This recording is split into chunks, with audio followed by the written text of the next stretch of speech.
আক্রমণ করে বিজেপি সরকার জবাব চাই, জবাব দাও। রাজ্যের স্কুল কলেজগুলিতে নিবিড় গুন্ডামি চলছে না। রাজ্যের স্কুল কলেজগুলিতে নিবিড় গুন্ডামি চলবে না। রাজ্যের স্কুলগুলোতে নিবিড় গুন্ডামি চলছে না।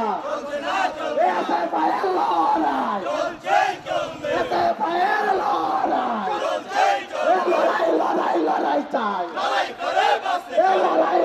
লড়াই চাই। আক্রমণ করে বিজেপি সরকার জবাব চাই, জবাব দাও। রাজ্যের স্কুল কলেজগুলিতে নিবিড় গুন্ডামি চলছে না। রাজ্যের স্কুল কলেজগুলিতে নিবিড় গুন্ডামি চলবে না। রাজ্যের স্কুলগুলোতে নিবিড় গুন্ডামি চলছে না। এ জবাব তোমায় দিতে হবে, এ জবাব তোমায়।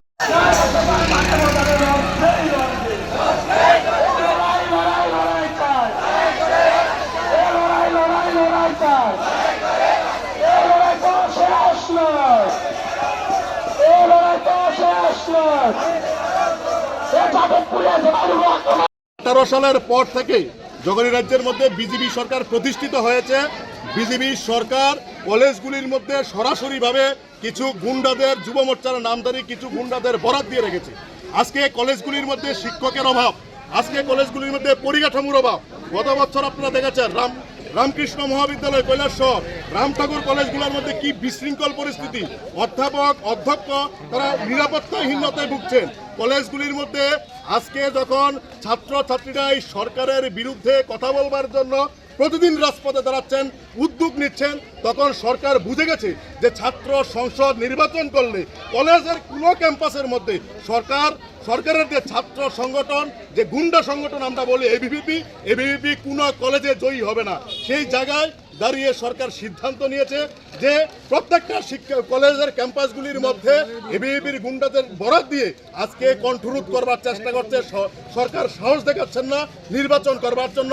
আমরা গত বছরও সরকারের কাছে আপিল করেছিলাম আপনারা কলেজগুলির ভিতরে নির্বাচন করুন, কিন্তু সরকার নির্বাচন করার কোনো সাহস দেখাচ্ছে না, কারণ তারা প্রতিদিন ছাত্র বিচ্ছিন্ন সরকারে পরিণত হচ্ছে। আমি এসএফের রাজ্য সভাপতি।